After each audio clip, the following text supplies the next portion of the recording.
Hello అస్సలాము అలైకుం అందరికీ నమస్తే. Welcome to our channel Jahi vlogs. ఈరోజు నేను కాకరకాయ పచ్చడి వేస్తున్నానండి. అది ఎట్లాగో చూపిస్తాను.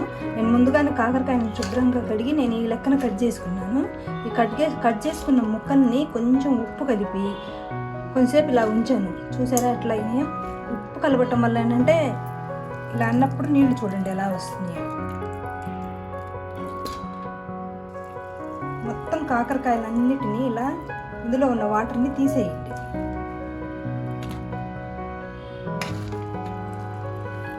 తీసేయటం వల్ల ఏంటంటే కొద్దిగా చేదు అనేది పోయిద్ది అనమాట. పిల్లలు చేదుగా ఉంటే మరీ చేదుగా ఉన్న చేదు తినటం మంచిదే, కాకపోతే మరీ చేదుగా ఉన్న పిల్లలు తినరండి. ఈ పచ్చడి వచ్చేసి మీకు 1 నెల రోజులు నిల్వ ఉంటుందండి.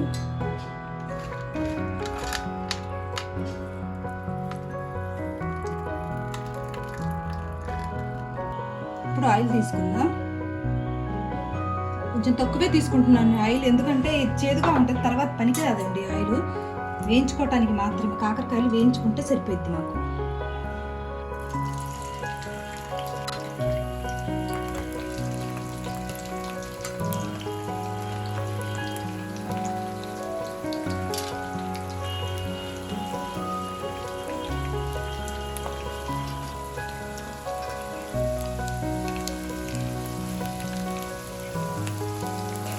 దీనిలోనే కొద్దిగా పసుపు. ఈ మొత్తం కాకరకాయల్ని కరకరలాడే వరకు వేయించుకోండి. కొంచెం లేట్ అయ్యింది, ఓపిక్గా వేయించుకోండి. చూసారుగా ఇలా ఫ్రై అవ్వాలి, ఇంకొంచెం ఫ్రై అవ్వాలండి, రెడ్ కలర్కి రావాలి. ఇది కరకరలాడుతూ ఉండాలన్నమాట.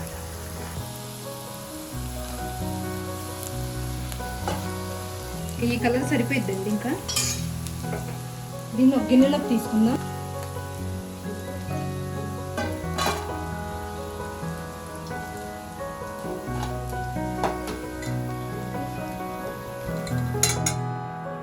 దీంట్లోనే ఉప్పు,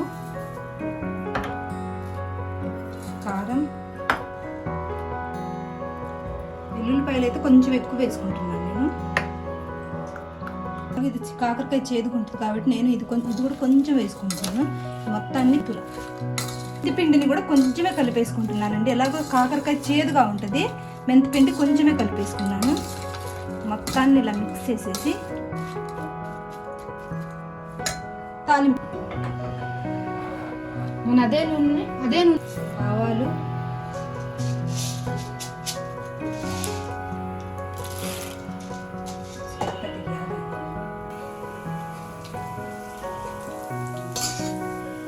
కరివేపాకు,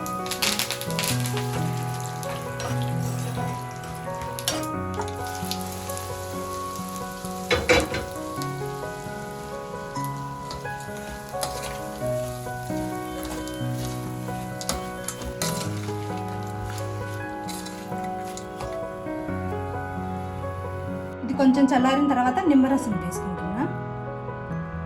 చింతపండు అయినా వాడుకోవచ్చండి. నేను 1 నెల రోజులు నిల్వ ఉంటుందండి. నూనె అయితే నేను తక్కువగా వాడాను, కావాలనుకున్న వాళ్ళు ఇంకా నూనె వేసుకోవచ్చు. వేసినా అది వేస్ట్ అయిద్దండి నూనె, తర్వాత పైకి తేలు వచ్చింది. ఎందుకని నేను చాలా తక్కువ వాడాను నూనె.